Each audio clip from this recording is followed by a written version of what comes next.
तेली पंजरी बेला नमरी देवे लागे हुए समाई लागे घासु सुपिया देवे लगाए पागलाई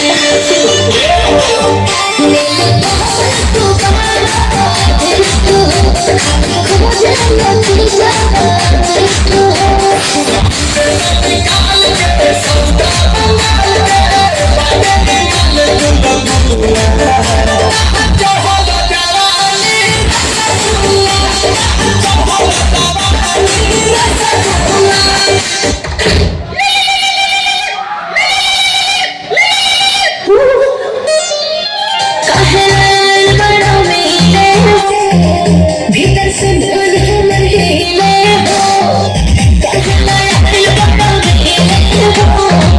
भीतर से बोल हमर हिले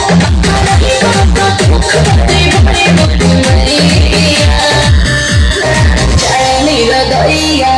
आते हैं भैया चली रदैया आते हैं भैया चली रदैया चलो आज के लिए काफी है।